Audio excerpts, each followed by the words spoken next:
Sure. All right, man. Dude, we have not done this for a while. How you guys been? Great. Good. Yeah. We had some familiar faces, but two new ones, I think, right? Yeah, yeah.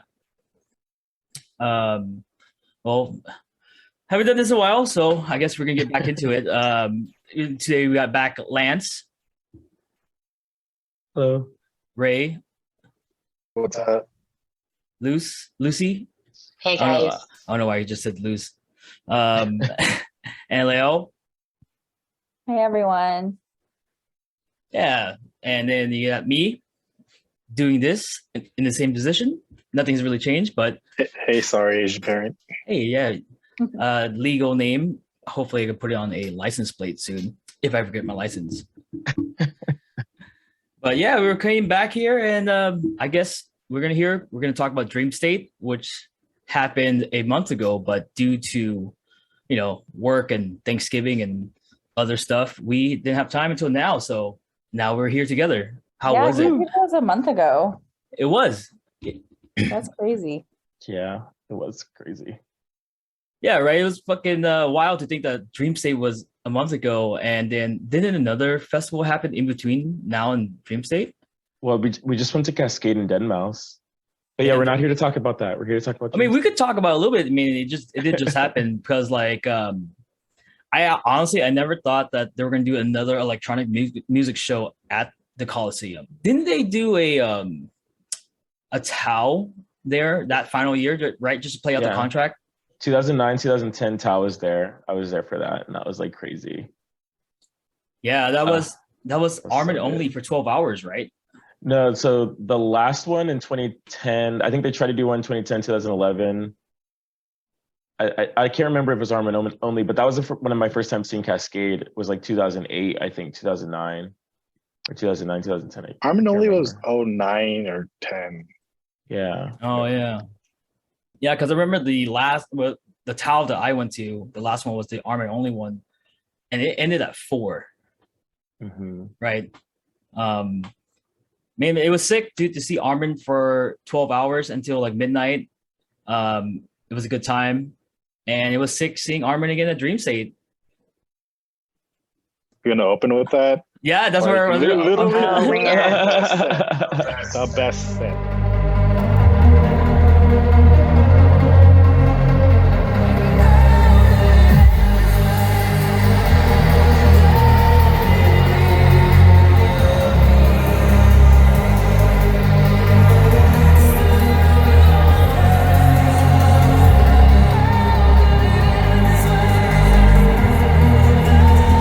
Yeah, dude, Armin set was the best. Let's just start off with, like, what was the best set, right?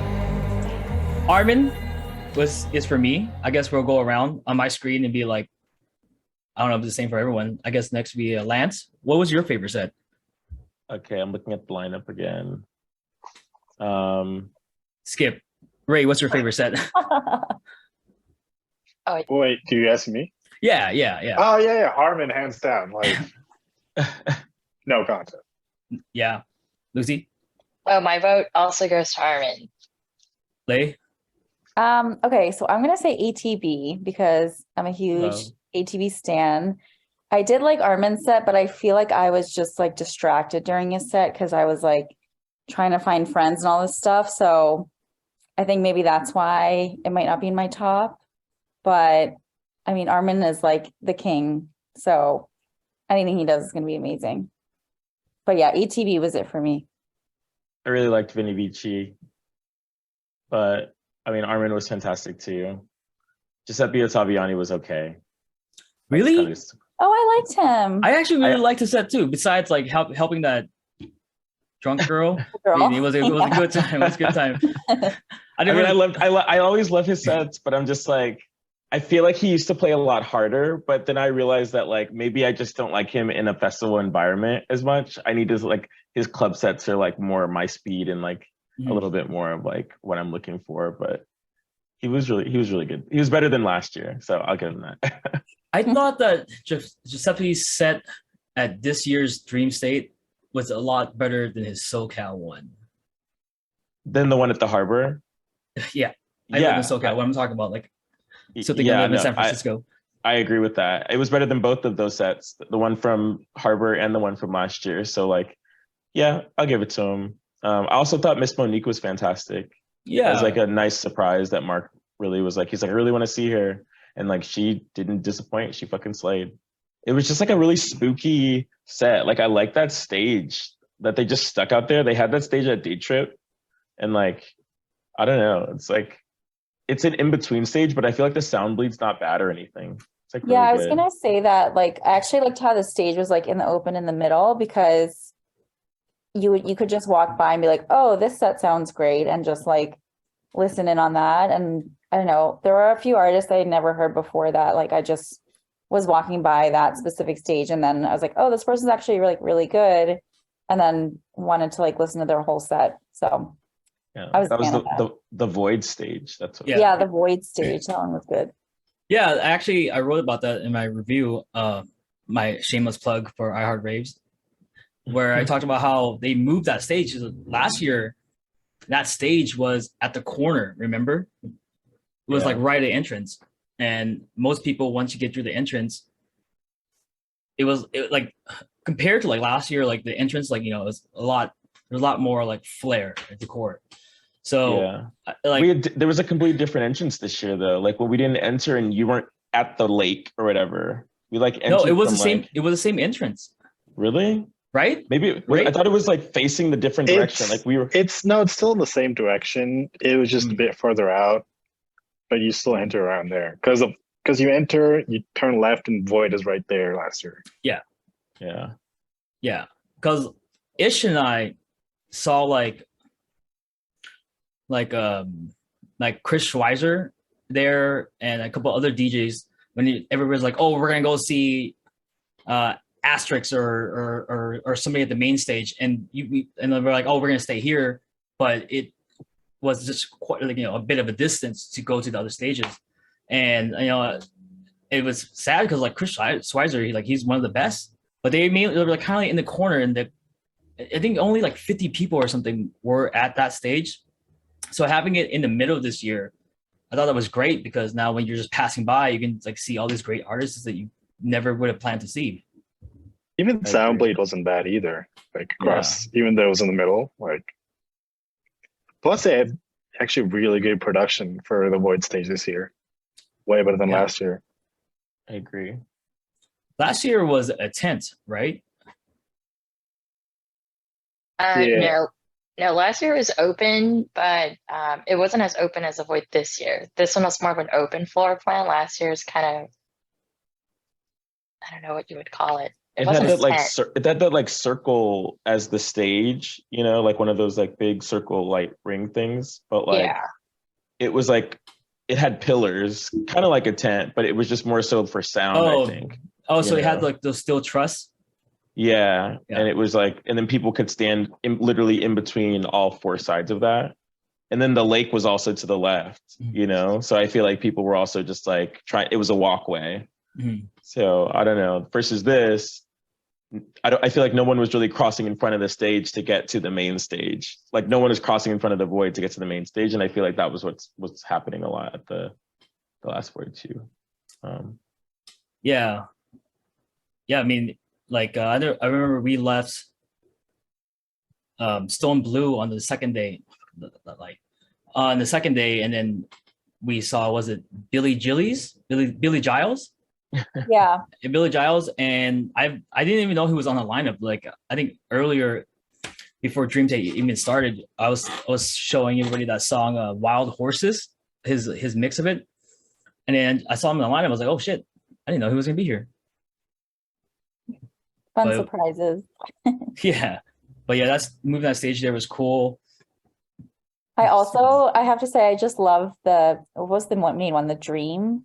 I just love the way it looked like a cathedral. I just thought that was so cool, especially during Armin's set, because it's just, I don't know. I just really loved that like stage look a lot. And yeah, I feel like I always joke whenever I go to trance shows, I'm like, oh, I'm going to church. And then like I end up and it's a cathedral. So it just was really funny to me. Did y'all feel it was so much bigger this year? Like Dream. The dream stage or dream state itself? No, the dream stage itself. Like, No, I think or was it just like lacking people? I think it was It lacking felt people. huge. Yeah. I don't know. I feel like I think that because the sequence stage wasn't right next door, it didn't feel congested. If that makes sense. Because remember that it was like, I'm probably gonna have to put up an image of the old map, but it was the dream and then it was the sequence, and so we would just keep bouncing back and forth between those two stages, and then it was that, and then it was like that wood fire pizza place. I remember that pizza; it was good, and it was right there, right between. So like where they sold all those like LED toys, right? That's where kind of like where the sequence stage was, but then I think they kind of blocked it out for like, I don't know, like production shit. Fucking, I'm not a production person, but yeah, but they blocked all it out. So I think because it wasn't so close to each other, it just felt like there was more space because you were able to come in from the side and you had more room to come in at. Whereas like the year before, you would, you know, I guess run into people leaving the other stage. I also feel like they try to make it bigger every year, even if they don't sell as many tickets for some reason. It's like a very interesting thing with Dreamstate where it went from like a single day, one stage event for 2 days to like this like massive that's 3 days long. Or it used to be 3 days long. Now it's like 2 days long. Like I think, did they have the 3-day one in San Francisco, Eric? Or was it just 2 days?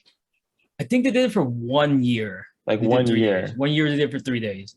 And then they were like, yeah, this doesn't sell. Like, I just don't think Trance is. I mean, I think I love Trance, but like, I don't know. Like Trance was on the up and up, and then like Diplo happened. I guess. Yeah. I don't know I how also they explain don't it. think it's like the location, like, because I used to live in DC and Trance is huge there. Like all the shows would sell out. There was a huge Trance fam there, and it's like really big. And then I feel like when I moved to the West Coast, it's more like maybe it's people I'm hanging out with, but I feel like it's more like techno. And like that's the like Future bass, house. Yeah, like future bass, like that's the vibe. deep Maybe it's just, house. like, the location. I don't know. I don't know if anybody's read the actual card. Now it says it's now for trance and progressive. So I feel like they're trying to bring in more progressive artists to help compensate for the lower attendance. Well, I think there were more people this year than last year, right? Yeah, there was definitely more people this year than last year. Last year was like, I just Right also after feel like EDC. No, but the way that it was set up, it was just like so. Oh, you're talking about the harbor? No. No, like actual Dream State last year. But Yeah, last year, like- last year EDC was in October. Oh yeah, it was in October. Yeah, right? Yeah, I forgot about that. Yeah. But yeah, I just feel like there was so much room last year. Like they made everything really far apart from each other. This year, I feel like they were like, okay, maybe that's too far, and they kind of brought it in, but they didn't make it like bad. Like I liked having the tacos and the vegan tacos and like the other food right next to the Vision stage or the Void stage. I thought that was dope as fuck. Like just by eating, you could like party next to the stage. And there's plenty of room to be around there. Like I thought that was fantastic. Yeah. It also allows for warmth. I feel like a lot of times the food is like far off in some distant plate that's freezing, and it's like also freezing outside. Yeah, but also there were the COVID restrictions last year, right? And this was I guess this is the first year that I guess a lot of festivals were allowed to operate without COVID restrictions or having a vaccine card, despite that everybody kind of got sick after Dreamstate. But yeah, I wonder also if like they used like Dreamstate Harbor as like a mini ad just to get more people into Dreamstate. Mm-hmm. Because they've been very experimental with the whole Dreamstate concept itself. Because like they did Harbor, they did official after parties this year. Yeah. Miami, they did Dreamstate Miami. Yeah. I don't know though. I feel like they still haven't lost their edge in terms of like that old school rave feeling to me, and and not like a underground, but more so like you're bringing European trance artists to America to play like probably they're one of two shows a year or something, and like I have the first Dreamstate poster in my room. It's like one of my only actual like music festival posters that I actually wanted to frame, just because I was like, damn, like you brought people that I'd never get to see, like Alan and Envy or something, Scott Project, Right. like fuck me up. Like it was just so good. And I was just like, oh my God, like it reminded me of like what I used to download from LimeWire back in the day, like super European trance that like super bespoke random shit, like Swedish Eagle or something, where I'm like, oh, you were so popular then, but like, what are you doing now? Look how low you've fallen. Not even that. I just think like in terms of an American audience, I think the flavor is just a different flavor. Like we're talking about progressive and other stuff now, like I just think it's a different thing versus they can still play in Europe and other places. And that's definitely still the flavor. Like when I was in Amsterdam, there was a lot more like underground, like rave trance stuff happening. And I was like, this is dope. Like, yeah, like even when I was in Ireland, like there's Bryan Kearney and John Cullinan played back to back, or did key 4050, and it was it was a sold out club, like they still partied to trance. But I just think, I don't know, maybe in America just so many festivals, and I guess not a lot of people are that into trance anymore. Do you also think it's like the timing of it, because it's right before Thanksgiving? It's like people just can't make it.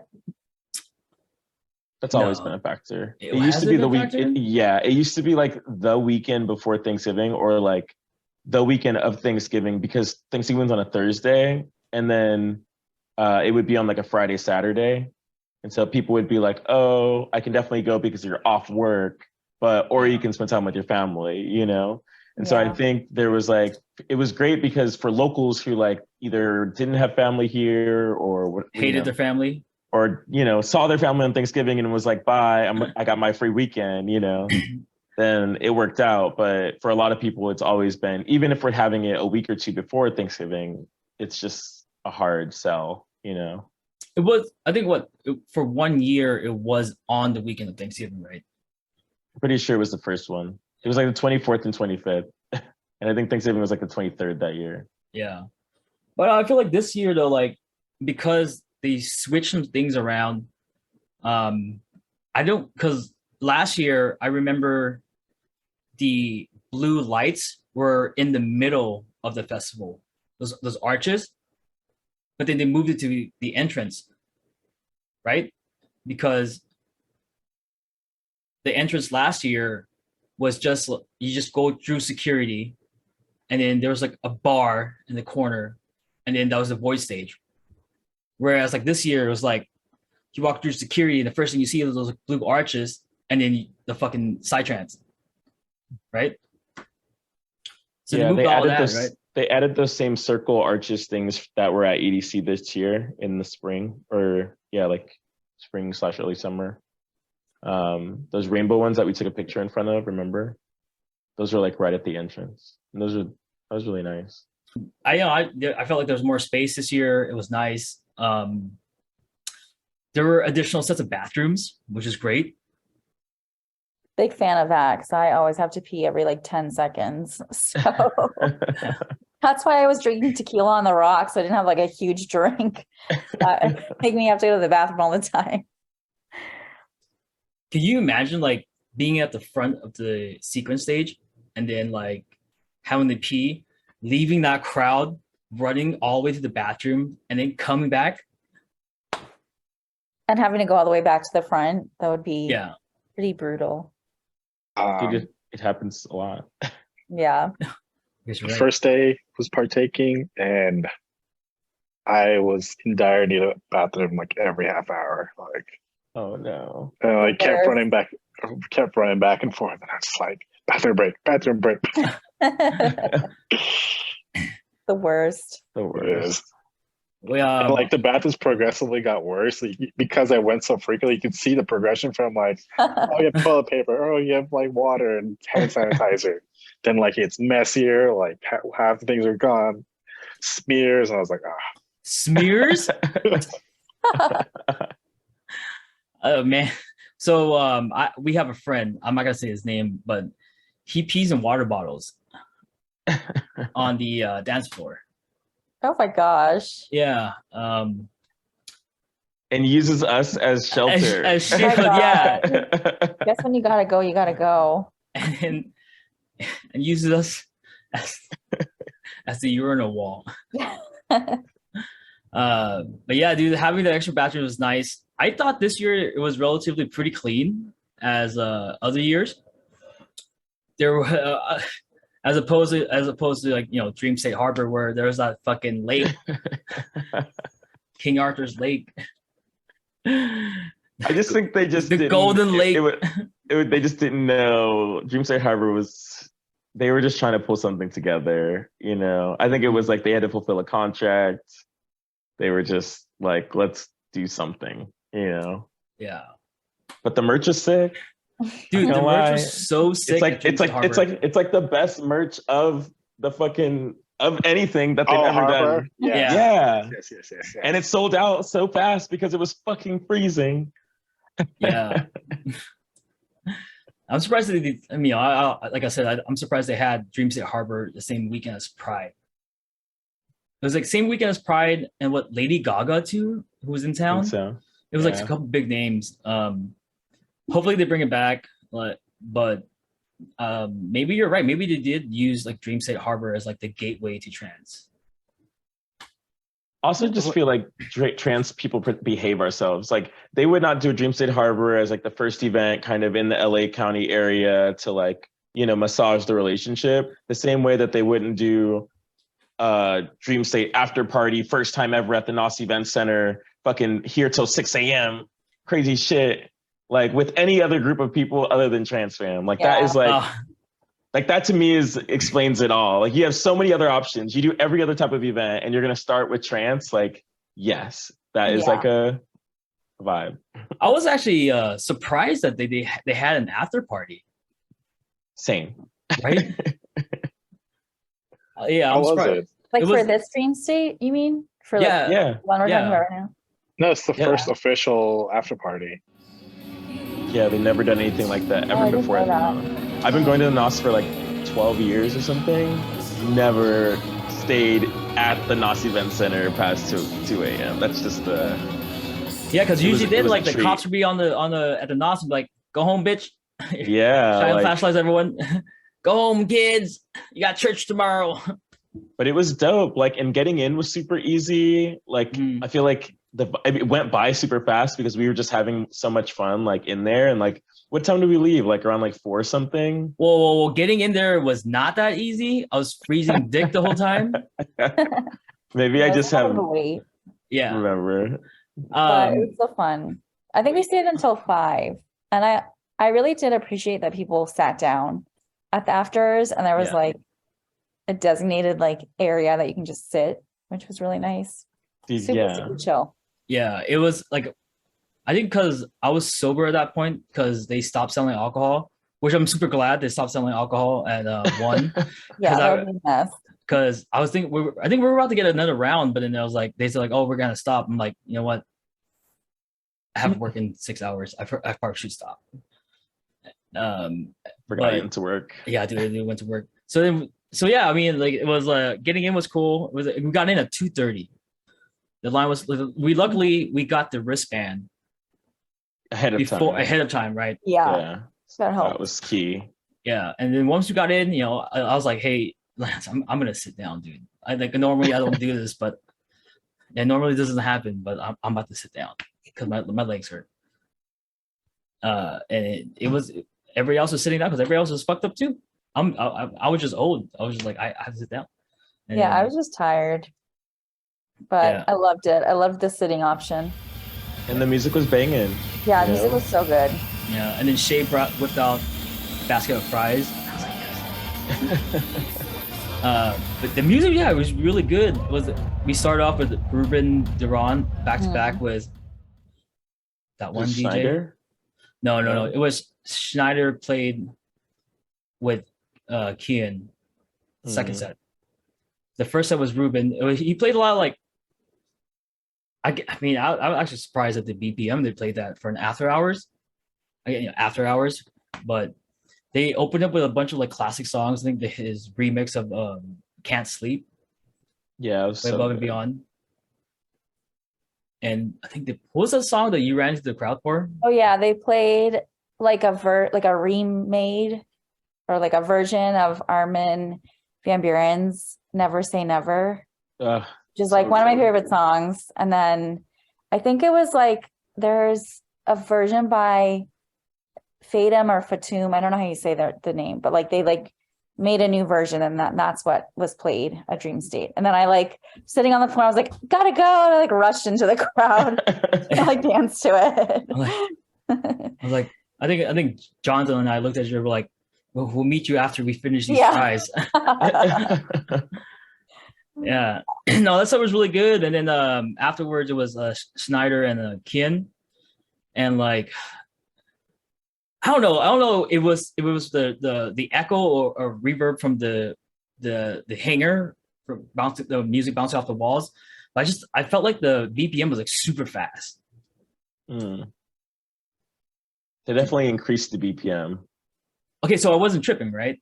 Yeah, it was definitely faster, but I thought that was to be expected. I thought as the night went on, it got harder. Like the lineup actually got harder.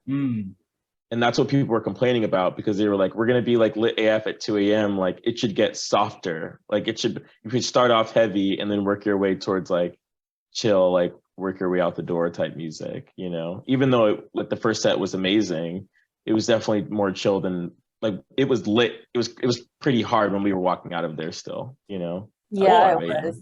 That set went pretty hard, but Because was there one more person playing, or was it just those two? It was two guys. It was two guys back to back. Okay. But I thought the set was like pretty good. I mean, I enjoyed it. I was tired. I tried to dance because I didn't hear that style of trance throughout the whole festival. Actually, besides, I think David Forbes played that kind of song, but I wanted to hear that kind of trance, like that hard, like I guess like Cold Harbor is with a bunch of horns and sirens kind of trance, and that's what it was. It was like trance on like hard style BPM.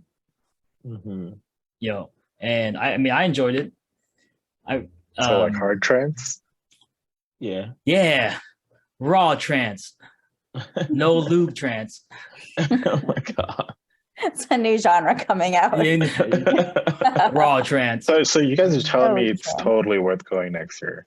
Absolutely. Yeah. I thought it was good. Yeah. We only went one night. We went on Saturday night because we wanted to be like I think if we would have went on Friday night, we wouldn't have been as fresh for Saturday, the actual event, you know? But from what I heard, Friday night was also sick as fuck. Yeah, because it was the lineup was sick. Ollie and Fila, I think John Coolan played, right? Yeah, it was like also back-to-backs too, so dope. Damn. Yeah. But then the last set, I felt so bad when I was like, hey, I gotta go, guys. I mean, it was 5 a.m. by then. We had like 1 hour left. I was like, So I have we to did catch. pretty good. I have to catch a train in an hour and a half to go to work in Oh LA. my God. Yeah, when you were leaving the hotel, it was like, what is going on? Oh yeah, I just ran into the shower, took a shower. Because it's not like you're driving back to LA either. Like you're like taking the train, So it's just like extra, like fuck. I saw all these people like getting ready to go to the city for like a Sunday, or some people going to work. I was like, I just left an after party, but that set was so good though. Was was it Kian who closed out? Yeah, it was Kian who closed out. Here, I want to Google it. Him and So it was you that I saw during breakfast. I was because I go do like morning breakfast and you just have people from the rave just rolling through, and I was like, oh. That was me.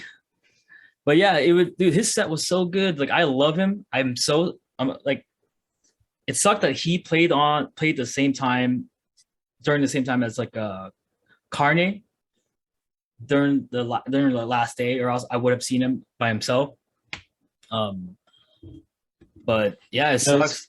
Okay. So lineups for the after party. So Friday was Jorza back-to-back Taylor Torrance, Ali and Fila played just them. Alex Morph back-to-back Tala to Ooh. XLC. And then Saturday, what we went to, we saw AT Dusk or At Dusk back-to-back Ruben Duran, and then Billy Gillies back-to-back Schneider. Mhm. And then Craig Connolly back-to-back Factor B. We saw like 15 minutes of Craig Oh, Connolly yeah. back-to-back Factor B, and then we bounced. Yeah, but 'cause- they played till 6. Damn.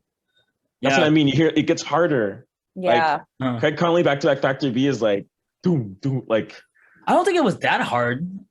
I don't know. It was pretty fucking hard when we were leaving. Like, I don't know. I mean, I was sober, so no. I mean, it was hard. Like, I guess it was hard for an after party, right? But I can listen to that music at 6 a.m. I mean, we were listening to that music at 6 a.m. Yeah, we continued listening to that music when we got How was the back. crowd? Like, was it packed to the brim? At the after party, yeah, Yeah. it was pretty packed when we first got in. I would say this: I think Dreamstate has the best crowds. It's always one of my favorite crowds. People are generally really nice. The phone theft is to a minimum. But at the after parties, there were a lot of dicks. Oh, really? Oh, I didn't notice it. Same.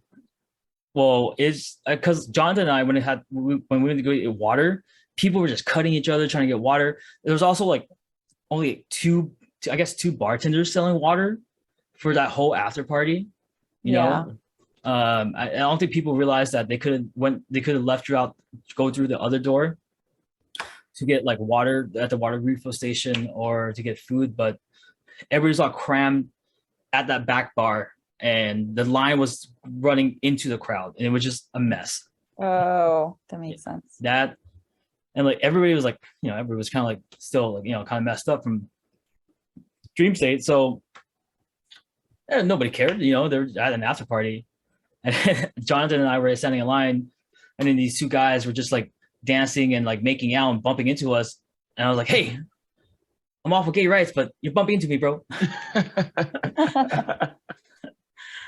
And I felt bad for the guy in front of me because they cut him and pushed him out of line.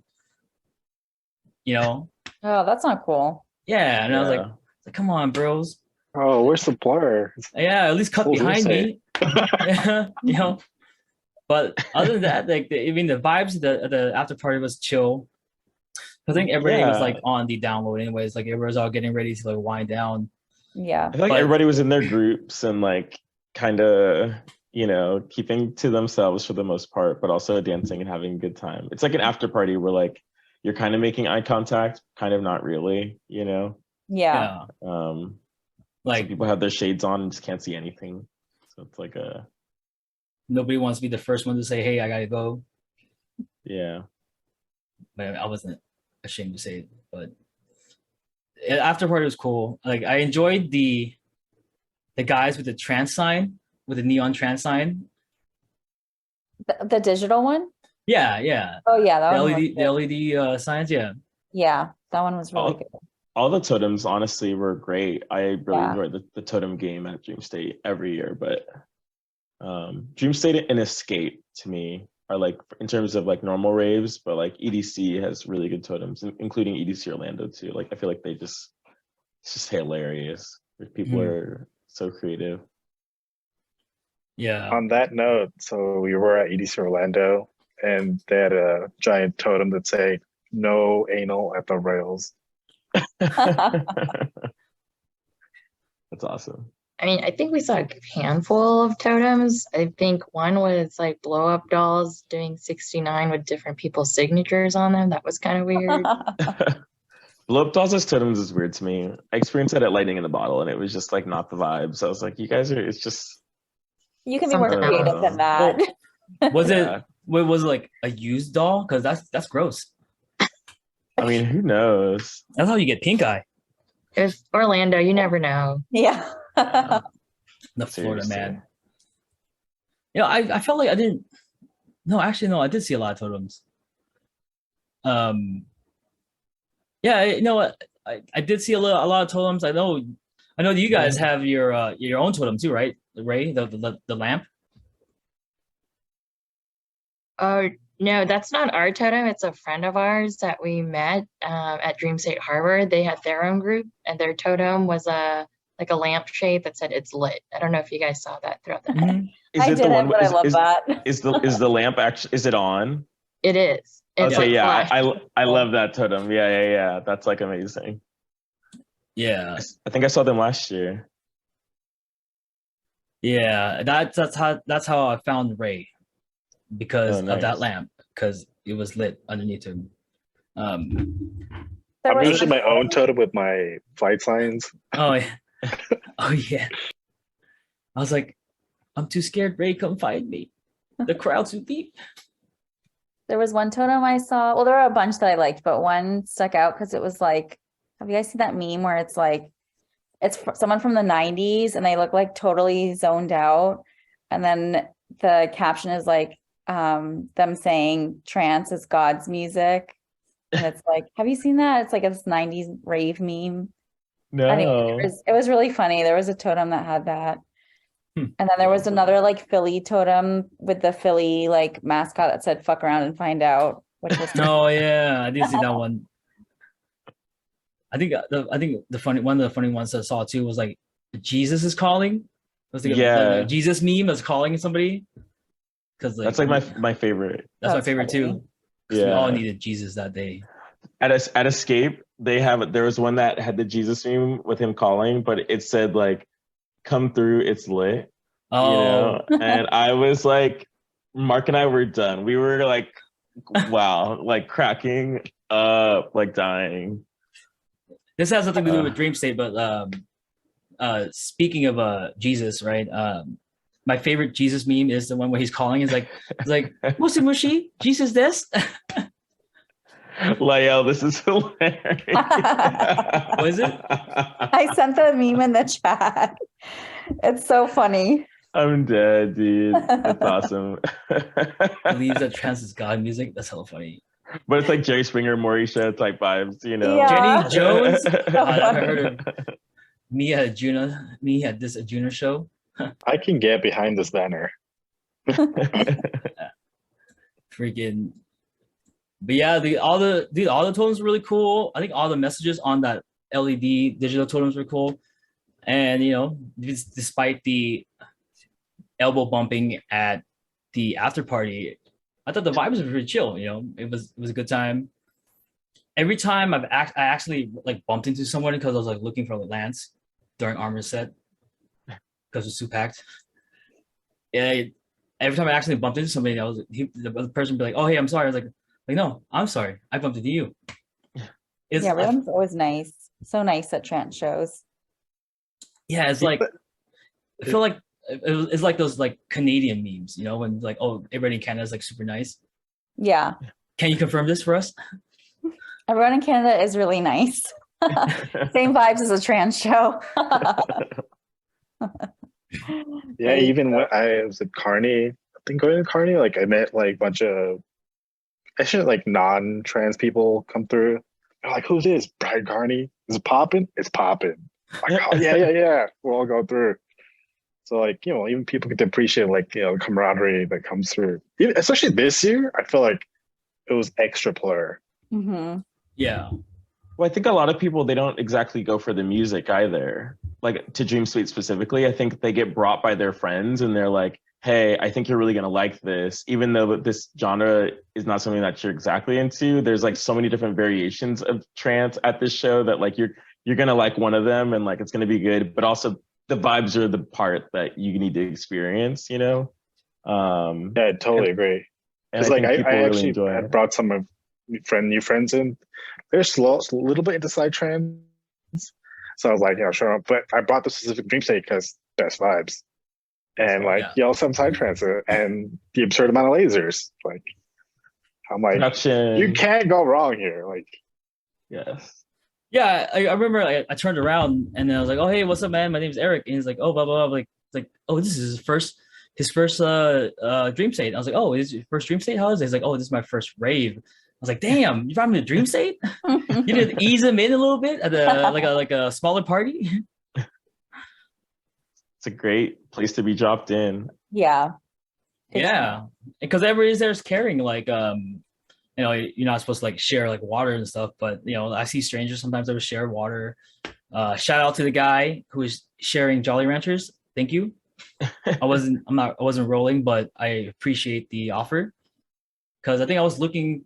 I forgot who I was looking for, but I was like, I went all the way to the front. It looked like I was like lost, like I was like tripping or something, and I just had like 2 slices of pizza in my hands, looking for somebody. And then the guy was like, "Hey man, you want some Jolly Ranchers?" I was like, "Thank you, but I'm eating pizza right now." You know, it was yeah.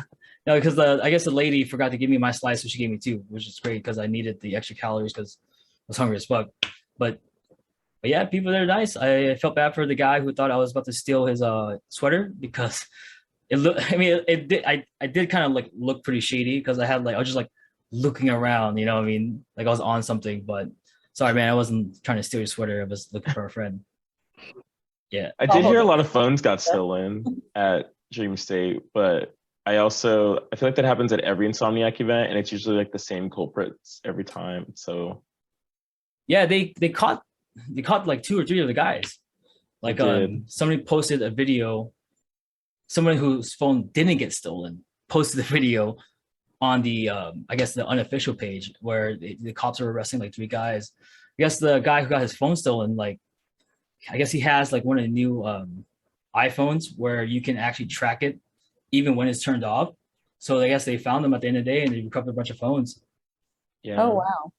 Like a backpack or 2 backpacks. Yeah, it was a lot. Phones. It was like a lot of phones. And everybody in the comment section was like, fuck yeah. Fuck those guys. They're not plur. But Gosh. yeah, besides that, those people are not trans people. Like they specifically come here just, you know, it's business for them. So Yeah. Totally. They're too dubstep for us. Yeah, man. But Sorry, Eric. I was gonna say with the phone thefts, it's pretty wild. I was on the subreddit and also the unofficial page, and people, even sober, were getting their phones snatched out of their hands. Oh wow. Yeah. Wow. That's really messed up. I can't even imagine. Like I feel like I'm pretty like alert, but like imagine you're just recording a set and then somebody Right. just like Yeah, like swipes it. and then you look down. And I was reading that there's most of the times these people come in like groups of 3 or 4, so they're just there to kind of distract you. So I can see how it could happen. Mhm. Oh, that's awful. So wait, so you're saying she wasn't into me? Shut up. No, because yeah, I read that too. And like so when I was going back to meet up with y'all after the Trans Family SF meetup, that's when that woman stopped me to ask me for my phone.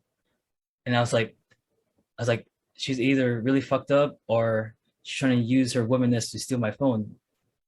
But then she actually got her phone stolen. So I had to make sure that I wasn't gonna be, you know, like a victim. Not a victim, but I didn't want a crime to be committed on me because I'm broke and I need my phone to check my Instagram, you know? on the plus side, now you have her number. I do. Never in color, but yeah, I mean, she actually, I think, I don't know what happened, but she lost her phone. Luckily somebody found it and I was able to stay with her and their friends until they got it because, you know, I'm a nice person and I didn't want somebody who was having a bad time because we've all been there, you know.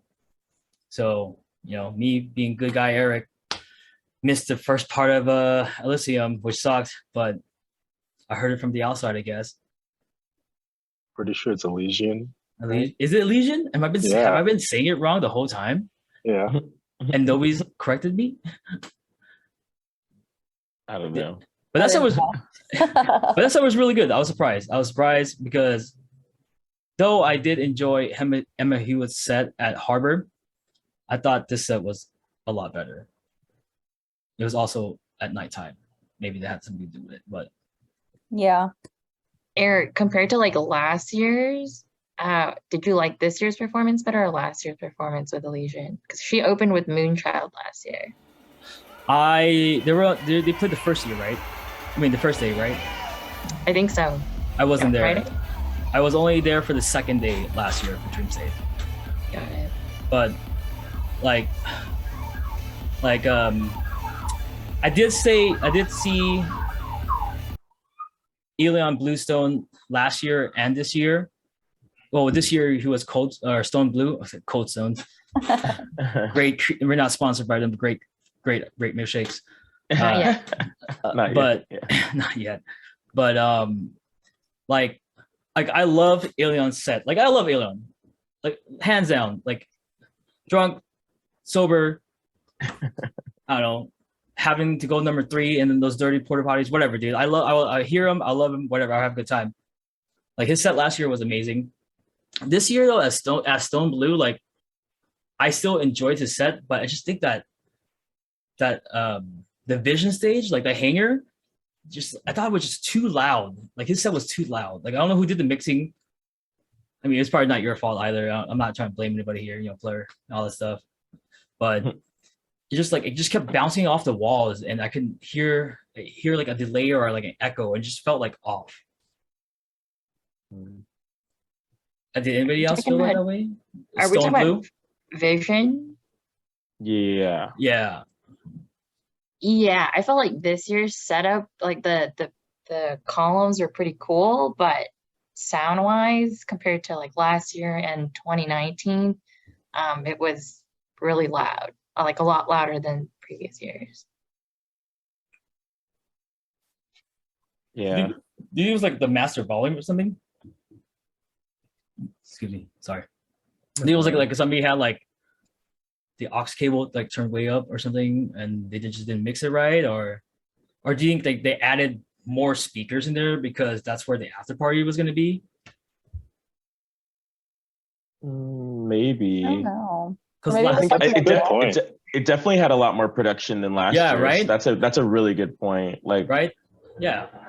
They had it hooked too. up. Yeah, because like this year, they had all those mini like LED like screens that act like mirrors, which was really cool. Compared to last year, it was just like a circle stage and lasers. Yeah. Which I thought was might have been better because they kept that warehouse kind of vibe.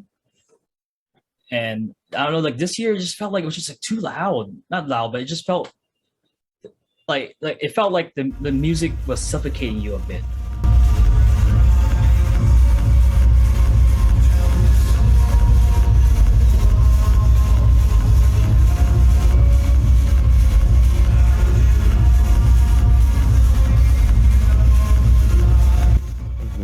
The bass ended up being muddled a bit because it was so loud.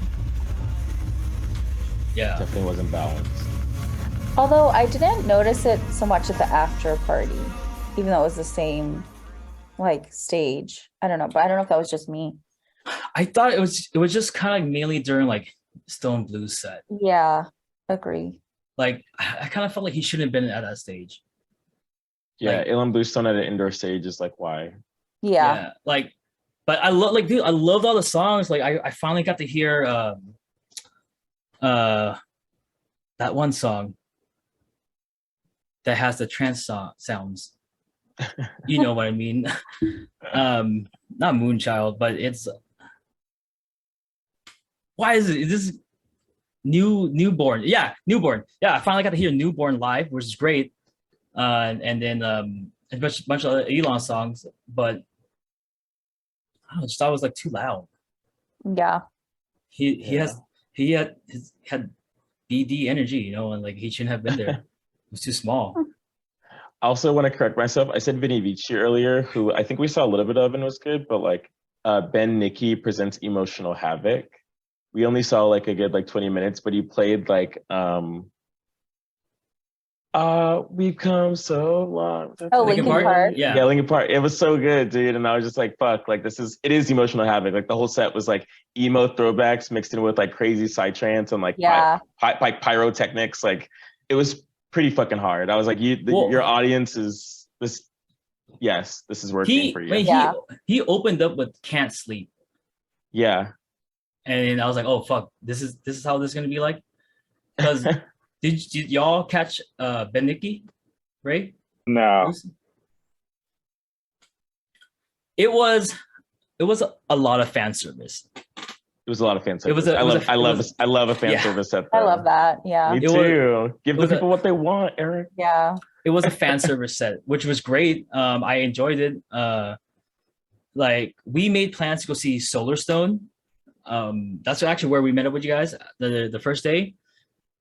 But he just kept playing bangers, man. And I remember at one point I was like, "Hey, if we don't leave now, we're not gonna leave the set." And we left like during the transition into another song, which was the fucking light, or was it the light? Yeah, I think it was either the light or Pretty sure it was the light. yeah, like he played the light, dude. I was like, damn. Because we left like 25 minutes in because you guys went to go see Solarstone and we went to go see Miss Monique. And then we went back to bed Nikki for like, I think the last like 10 minutes or something. But Yeah. it was But- hella good. Yeah. But Nikki was good. And then I think we saw a little bit of Jero. It was great. Yeah. Yeah, he played I think we were leaving Ferry set. As we were Mhm. leaving, that's when we heard him playing Ride by Lane 8. Like I guess I found out that he's on Lane 8's label, which I didn't know. This Oh. never happened. Yeah. Yeah. So he's part of a Juno family then, right? 'Cause Mm, Is- not Oh. necessarily. Lane 8 is not. This never happened isn't on Juno. No. oh fuck. Oh well, whatever. Did you mess up your article? Did I Yeah. write that in the article? Oh, man. Whatever. They don't pay me anyways, dude. What am I gonna do? They pay. Edit this out. I'll leave Check it. I it. mean, they don't pay me anyways. They get. What am I gonna do? They pay me in thongs. I can't wear Oh, pastries. Pastries doesn't pay my bills. Pasties or pastries? Pastries. Oops. I was like, Pasties. pastries make you feel happy though after you're done. Yeah. Same thing. They do. They also pastries. It's all the same. They also. Yeah, they both also affect my nipples because they make me bigger. But yeah, no, Benedict set was really good. I liked it a lot. I thought Fairy was great too. All the music was great. I was Fairy like, was I good. wasn't disappointed. Fairy, like Fairy and ATB both surprised me. Like Fairy's set was a lot darker than I thought it was gonna be.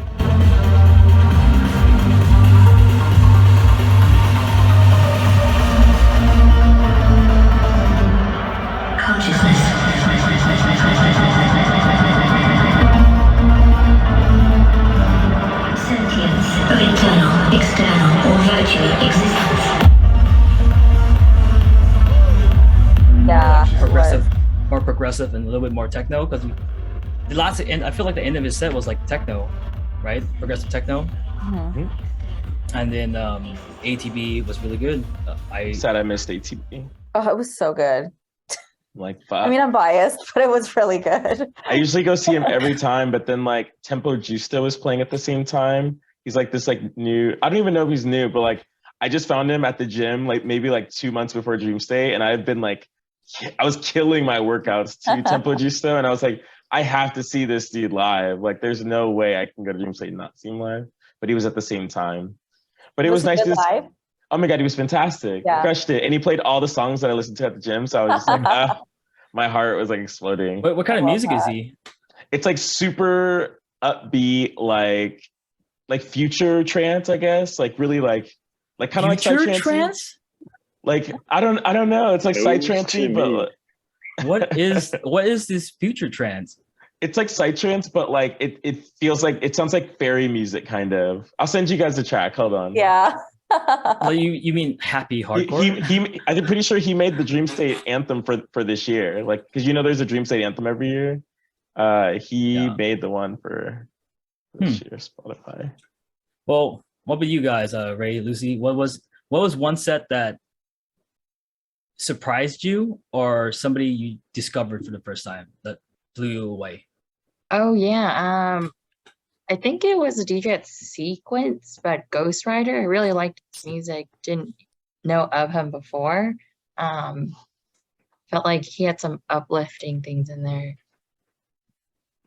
Ghost Rider, nice, nice.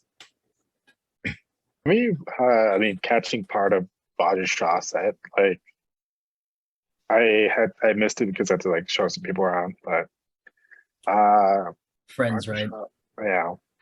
Then it's like Schneider Hmm. and like Kearney's other Kearney alias. I don't know what he plays there. Kearney, because the other one's Yeah. Kearney. Yeah, Bryan Kearney, Kearney, and Kearney or Carnage. Carnage. Yeah.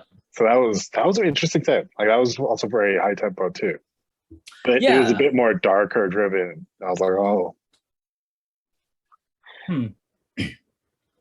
Yeah, I can't compare his set because I wasn't able to see Bryan Kearney's set the day before, but yeah, those are good ones. What about you, And- Lance? Like, oh, wait, so, were you saying something? Oh no, because so we saw Fairy earlier for What the Fairy this year. Mhm. So I was just ferried out for the year. So Yeah. I was like, I was not feeling Fairy anymore. I feel like I've heard all his sound signatures at this point. It's like, You didn't believe in fairies at this year's Dream State? I did not. Great movie, by the way, Pan. Classic. But what were you guys? What was a set that surprised you, or a new DJ that you discovered? I think everybody but Layal went. Oh, I think Ben Nicky was a standout to me and someone I wasn't familiar with before.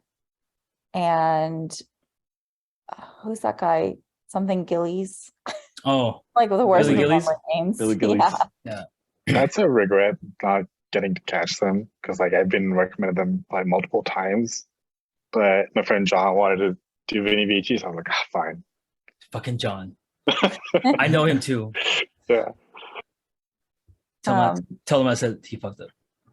But go ahead. Sorry. Oh, I don't know, but I just wanted to bring up. So I feel like every festival I go to, I always like to figure out the standout tune of the festival that everyone plays. And I just wasn't expecting it to be that Fred again, Swedish House Mafia, and Yes. Future. Literally, it was in every single set. The multiple Trance times. remix. Turn off the Like, lights. Yeah, Yeah. everyone played it, and I just wasn't expecting that at a trance festival. So yeah, whose Yeah. actual remix is that one that they were playing? Do we know? Turn on the lights. I thought it I'm was the not original. sure, but I know Armin threw it in there. Giuseppe threw it in there. Did anyone hear that? Fairy drew in there. Very, yeah. I know more people did because we've heard it so many times. Just check 1001 tracklist Dreamstate. I'm on that right now, actually. Two screens, please. baby. 2 screens. Yeah. Save Armin those. played his mashup of it. And then I don't know if I can find fairies. I think Giuseppe also played it. I think some of the trance artists were still just passing on the good vibes of Fred again. Like his messaging and his music is just phenomenal if you listen to it alone. Yeah. And acoustic version too. Yeah. I agree. Giuseppe Totally. has his own remix of it. This year. Also, I forget which DJ it was because I wasn't at their set, but I heard it. Someone closed their set with "Strong" by Fred again and Romy, and I thought everyone was gonna play that song, and I only heard it that one time. Damn. Yeah, I would have cried. I know. I thought of you. I was like, oh my God, I fucking love that's my favorite. Yeah, it's a good one. So damn. So were there any looking back at videos or live recordings of sets? Were there any sets that you felt this or were there any sets that you missed that you kind of wish you saw? Um, Or For like me, it's Roger Shaw and Ben Nicky. And probably Tala to XLC. But my friend who was at Tala said he wasn't even DJing. He was under the booth and just waving his hands or whatever. Yeah. He said it was a really bad set and they ended up walking out. Oh, I wish I could have seen Olive Carney and Just what FYI, Kearney is playing open to close in January. February. Oh, January. February. Yeah. January or Um, February. I'm gonna go. Like, Same. I'm gonna It's go. at Academy too. Oh, I love the Academy. We just went there for Cascade and Dinner Mouse on Friday. It was so good. They played till 3.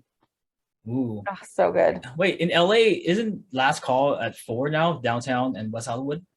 No, we voted on it, but I don't know if the mayor just didn't. I don't know what's happening. I feel like we voted on it like 3 times and it's passed. Yeah. I think No they- idea. I think LA just declared a state of emergency for the homeless problem. Yeah, Yeah, but whatever. So Bryan Kearney, right? but yeah, no. Blast Stories is the other one. Mhm. I saw Blast Stories last year, and it was like a standout performance. Super great live, super high energy. He remixes a lot of Seven Lions stuff, which I love. So it's just like such a fun experience. And I really liked Abraxas. I know we didn't mention Abraxas at all. Also Seven Lions, but like and Demibo or whatever. But like I feel like they were much better this year than they were last year. Their set last year was so all over the place and crazy, and like it was also like a shit show. Like even like being able to see the stage. I feel like this year they put them on the right stage. It wasn't too crazy packed. I mean, it was busy, but it like Armin had already. It wasn't brought like the crowd. Armin. It wasn't like Armin packed. Yeah, we were already there for Armin, so it was just kind of like okay, like Yeah. everybody's already shuffled and found their place. No one really has to move really. So I feel like it worked out really, really well. Honestly, like the Dream stage on Saturday was sick. ATV, Audien, Trance, Armin Van Buuren, and Abraxas is a great. Like I would have replaced Audien with somebody else, but since he didn't Trance, I'm like, Who did I You're see doing great. instead of Audien? No, whatever. It doesn't matter. No, yeah, no. Like go back to ATV real quick. He brought the fucking party, man. Put your hands up!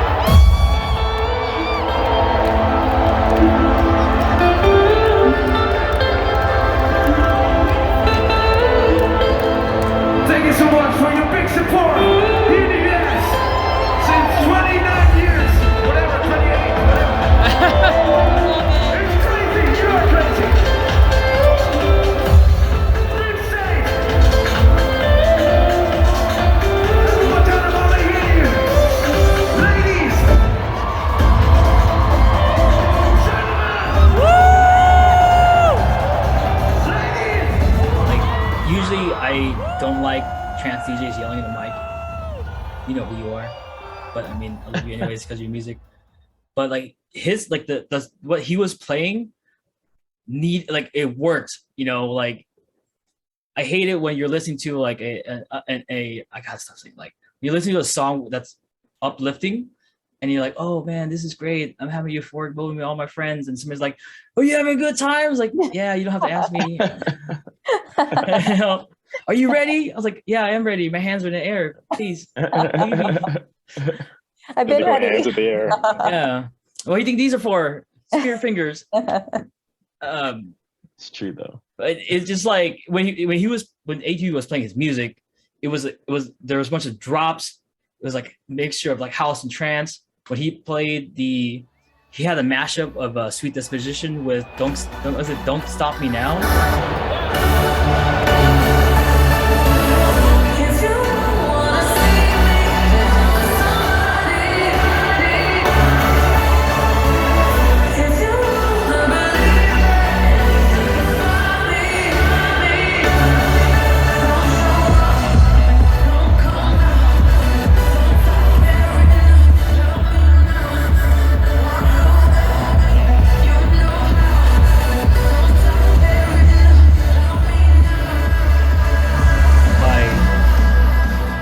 Butcher his name. Dala Lupa? Dua Lipa. Her, yes. I didn't know that's what you were trying to say. Yeah, I think you mentioned her. That's the only reason why I know like what her name kind of sounded like. Because I listen to depressing indie rock music. But yeah, when he played that remix, I was like, yeah, this is hella sick. And he had a bunch of remixes of like Lethal Industry. I think another song that was played the most too was like Lethal Industry. What song is that one? Lethal That's Industry. one thing I did notice in Armin's set. Like he pulled out, I think, Mark Sherry Or somebody's Yeah, like he played Adagio.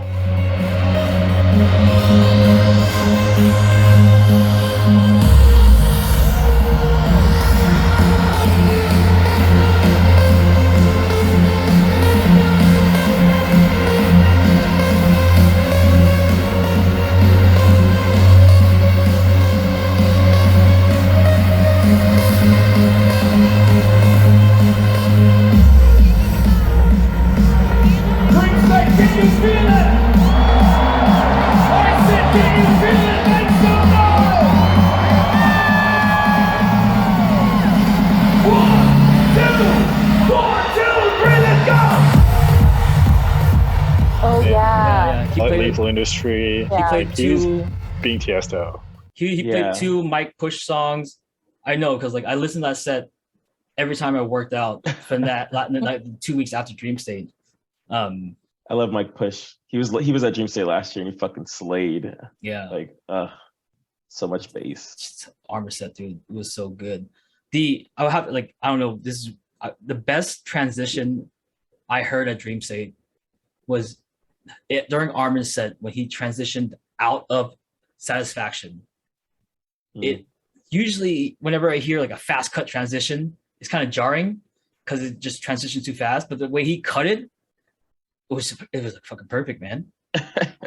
It was like Satisfaction. He has like a heavy bass hit, and once that bass dropped, it dropped into a different bass of a different song. I was like, "Fuck yeah, dude!" I was like, "This is why you're Trance Jesus, Yes. Yeah. He really is. man." I can Especially never like miss the a set. cathedral. Like, even at Ultra, like, I think all 2-3 times he played, I was there for every set. Oh, he played Wow. three times. That's why I Yeah. fell in love with trance music, was seeing Armin at Ultra. And I was like, this is incredible. Like, main stage, ASOT, and was back-to-back with Rainier Zonneveld. Yeah. I mean, I enjoyed ASOT 1000 more than I enjoyed ABGT 500. Oh yeah, Like, I mean, they were both so fun, but like ASOT 1000 was like, I was like, yeah, like you're giving me the hard trance that I need to like make it through, you know, like it was so fucking good. I feel like at ASOT it was more like like an Armin show, like or Armin was just showcasing whatever mixes that he was about to sell on Beatport or some shit, you know. So his new stuff, it was all his new stuff. But when you go to a festival, you know, you were there to hear In and Out of Love and stuff, In and Out of Love, and airport shiver. Oh, dude, airport shivers. Oh, yeah, Shivers, yeah. Oh, when Ben Nicky played it, you can hear me in the video. It was like, hey, I think he's playing Airport. I think he's playing Airport. It's Airport. It's Airport. Yeah. Super annoying. But I was so happy. I was like a fucking kid, dude. I was like, I know the answer to this one. But Airport Shivers is actually one of my favorite songs of Armin, or one of my favorite mashups. And seeing Armin at Ultra 2013 is actually one of my favorite sets too. Or not. Oh, is that the one where he plays Killers? Or the one year Mr. after? Brightside? Mr. Brightside? I think that was a year before or after. I don't know if he played Mr. Brightside. It's the some French guy's name remix. Think so. Miss Jean-Luc White or something. But that's the one he always plays. Or Oh, that also is probably one of my favorite of all time. yeah. He also has like a remix of the Spaceman, which is really good, by the Killers. Which you I played like at- Armin's Escape set from like a few years ago. I can't remember which one. It was like 2016, 2017, but it was the one with the Michael Jackson Thriller intro. Hmm. And it was so fucking good live. Like absolutely crested. He also played Adagio for strings then too. Yeah. Such a good set. Oh, drop it. It was Satisfaction into Adagio at the 12-minute and 35 mark. No, 15-minute and 25 mark. Such a hype cut. Like, Dude, yeah, hype right? song into hype song. Oh, so it was so good. It was good. I'm glad. Dude, Armin set was sick. I know we keep saying that throughout this whole taping, but You just come up just with like such a strong serotonin rush with good vibes, and just like you're like charged, like Yeah, he came in with what's the song On and On. Yeah, came in on some fucking David Guetta's Future Rave. I think is that what you're talking about? or Yeah, David Guetta's Future Rave, and then go to In and Out of Love. Yeah, man, it was just bangers after bangers. Ends it with freaking a couple of side trance remix. It was a good time. I just dropped the 2014 Armin set in there. Shit's crazy. Nice.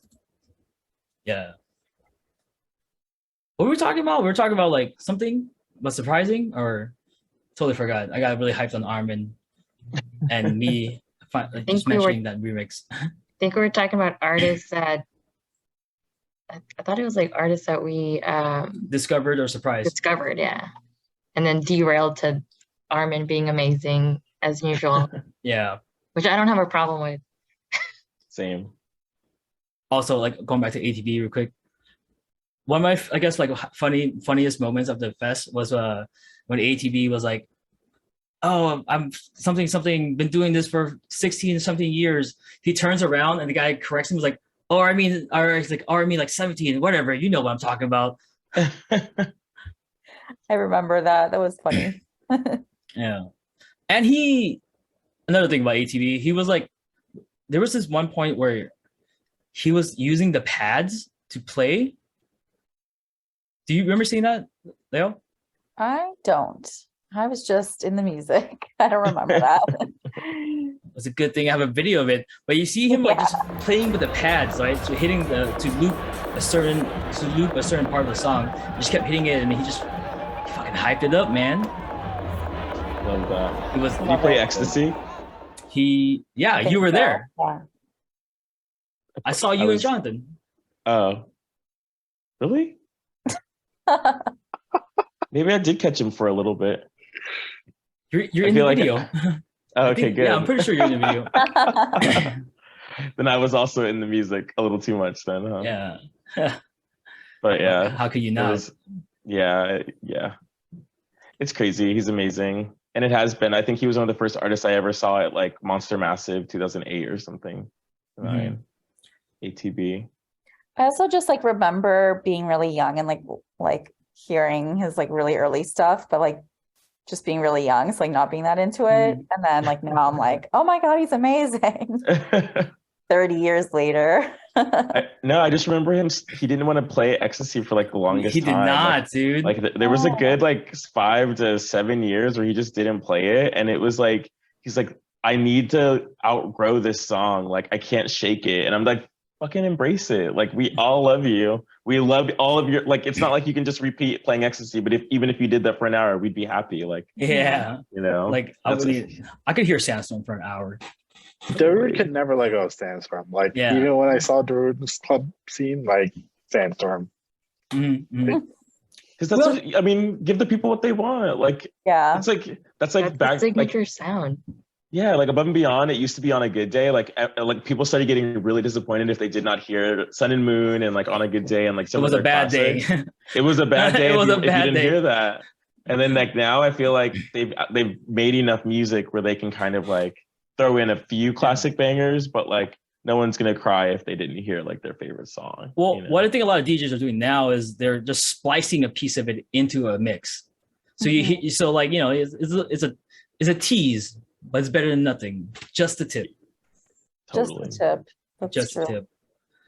Yeah, even ATV played Sandstorm. I don't remember that either, but I'm sure it was amazing. It was. I remember Sandstorm. There's a point where ATV played at Time. And that was a really good set. And I got to hi-fi ATV on the DJ set. I'm like, yeah. Nice.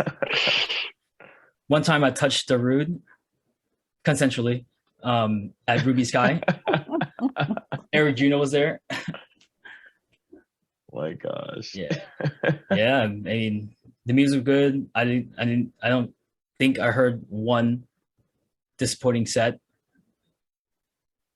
was good times. If I had a critique, it would be that the general admission bar kind of shafted us with their liquor choices, but that's just my opinion because I was paying $16 for Evan Williams. Not top tier. Yeah. Eric is a bartender. He's like, what the fuck is this?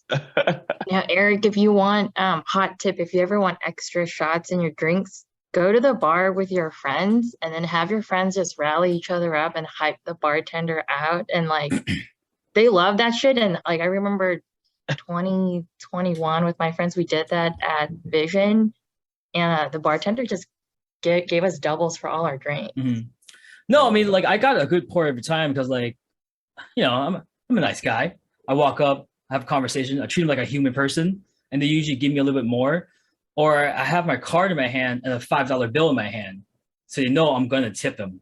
So money speaks, you know. It's, I mean, I may be paying for Evan Williams, might as well get like 2.5 to 3 ounces of it, right? Yeah. Yeah, I think you should write to Dreamstate and complain about it. But I remember in 80s for Orlando, they had these like box mixed drinks. They were like 11%. My God, yeah, the juice boxes. Yeah, They're like, Yeah, What are those? What are they called? We were drinking them at Second Sky EDC. too. right. No, juice They're- box, alcohol. Hold on. They were on Shark Tank, Beatbox. Beatbox. Those things are fucking lethal, dude. Like 11%. They taste And better it's than Four delicious. Locos. Like Way man. better. leagues better. I had 2 of those and I was like tanked at Second Sky. It was amazing. That's my critique of Dream State was the liquor choices, which I understand is to push GA plus sales, but I'm a man of the people. What can I say? So they had different liquor in GA plus. Is that what you're saying? I'm pretty sure they had different liquor because nobody's in GA plus or VIP paying for fucking Evan Williams.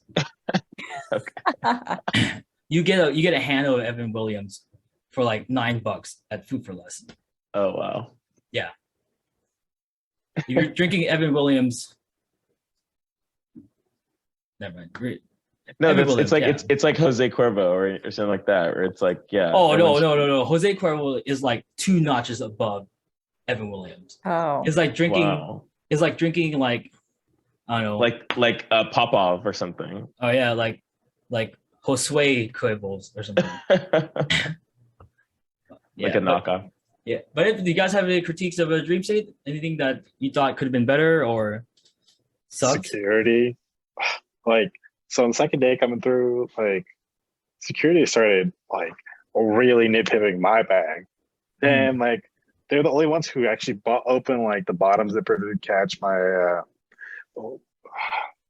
whatchamacallit, the water bag? Camel bag. Cabin bag, yeah. And they, he looks at it, he sees like, you know, like just a little bit of leftover liquid from yesterday. He's like, you gotta get rid of it. And like, I dump a little bit. He's like, good enough? He's like, you gotta get rid of all of it. I'm like, why are you still picking over like scrambles of water? Like, it's just like, and then only then he was satisfied. It was like that Family Guy episode, right? Yeah. Well, you've been randomly picked, sir. Don't even get me started on that part. Oh yeah, that's for a different episode. I stuck a whole bag of Nerds candies in my backpack. Like security literally took it out, and I was like, "Look, dude, if you make me trash this, I'm gonna be really sad." But he didn't say anything. He took it out, put it back in my backpack, just let me through it. Yeah, That was your fault, Ray. You should have been a girl. My titties were enough. I know. My That wasn't low enough. my nipples weren't hard to yet. I don't have any critiques. yeah, I don't think I have any either. Well, this was your first time, right? Yeah, it was my first time. It was more chill than I thought it was gonna be. Mm. Like less like, I don't know, crazy festival. And I thought it was really easy to get around and like go from different stages to other stages. It's easy to get to the bathroom, at least for me. And yeah, the food I liked how it was next to the stage. I don't think I have any like really glaring critiques right now. So Yeah, when you and Jonathan went to go get that food, I was like by myself and seeing all their friends like closing out the last day with their friends. I was like, I wish I had friends. And then sorry. and then, We didn't realize we just like left you alone. no. Then Ray came and got me. He was a good friend. I saw the teardrop. I was My like, bad. yeah. Oh, I mean, I know it's better than it used to be, but like, I don't like that you have to walk to the Uber pickup area super far away now. Oh yeah. Oh, that's true. You used to be able to just get dropped off, like, at least even if you're not on Arrowhead Drive or whatever, or Arrowhead Road, like you're like near it. And now you have to walk all the way to that north lot, but it is a lot more organized and like it makes sense. So I get it. Like go the city of San Bernardino for finally getting their shit together after 10 years. Yeah, it's 0.9 miles. That's not 0.9 miles. It's 0.9 miles. Yeah, I did. I From the Target map quested. parking lot? Yeah, I did. I did. I map quested. I Googled it. Sorry, I Google Maps it. It's on. I think I was trying to figure out what the distance was for the first draft of the article. So it's about like 0.9 miles. That's what Google says. And Google Sensei is usually right. Yeah. So, yeah, I mean, but I think it's kind of cool that now you don't have like drunk ravers in the middle of the street, right? But yeah, I mean, it's better than somebody running in the middle of the road and be like, hey, I can't find my Uber, risk getting hit, and then them suing the city. Straight up. I don't know. I don't fucking work for Insomniac. I don't know why I'm trying to defend them at this point. Yeah. Any final words before I stop the recording? The after party at Academy was pretty cool too. They had a pretty wide lineup. You went? I was not. Yeah. Oh, why didn't you tell me, dude? I would have gone. Oh shit. Oh, I think that was Ray's one assignment, and I think he might have forgotten. Really? Yeah. Oh, I already had enough Asian friends. I'm good. Sorry. Wow. East Asian. You want to pull that card on? Is that what it is? East Asian friends, right? But yeah, they had like techno, hard techno, Kieran McCauley, it's more progressive. It was different from last year. Last year was like full trance, while this year like they're broadening. And I think that's also one thing I've noticed. You know, with Dreamstate, they're very experimental. They'll try a lot of new concepts. It's cool. Yeah. Because I was gonna add to Ray's point, like I think this Dreamstate after party is like the first after party I've seen with Insomniac. Do you think they would do the same for other events and test it out for like Beyond? Because Beyond, to me, Beyond is like a mini EDC. Would they do it for Beyond or any other events that they generally host to bring in more revenue? I mean, they made a killing on water bottles. So I mean, maybe. I think they'll totally do it again. Yeah. It was like, I think it was really successful. Did it sell out, Eric, on Saturday? Like, I don't know. I don't remember it being like we're sold out or anything, but it definitely like it added to the experience, and I think they'll do it again. I felt like they made enough money for Agreed. the after, like with the ticket sales and the food sales they had outside. Oh, it didn't make money off food. We talk about with the like water sales. People were buying water like crazy and Red Bull.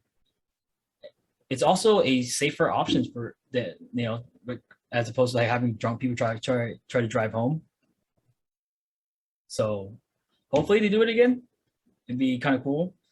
But to add on to what Lance was saying earlier, how maybe it's only with the trans crowd because we're the less ratchet. Yeah, I feel like they could do it with like some of the house crowd too. Like I feel like if they were going to do it with a Dreamstate, they'd probably do it with a day trip, and have day trip. Baselines isn't bad either. They have a really nice crowd too. Totally.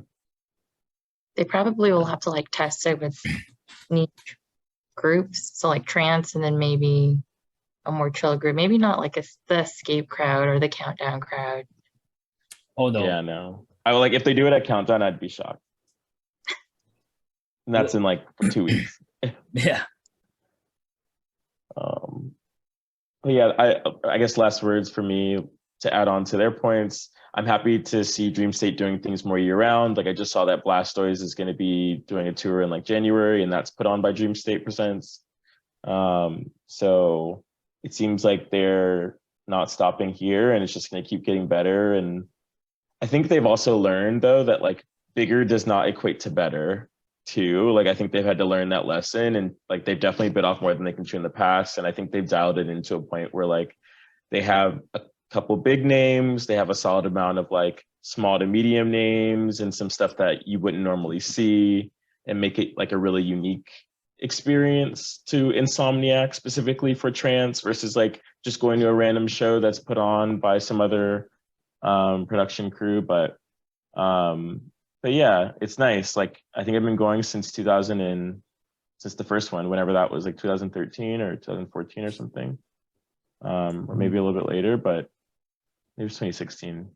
But it just feels like it hasn't lost its flair, and the vibes are immaculate. Like everybody's so friendly and like awesome. And I don't know. I look forward to going every year. I think I've missed like maybe one or two, and those are always like a bummer, you know? Yeah. So.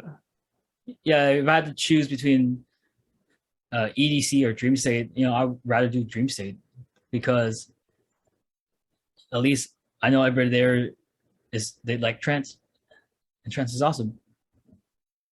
Yeah. Great. Yeah. On that note, I'm gonna end the recording now, and just say goodbye to everyone. Let me push this. And goodbye. Fuck,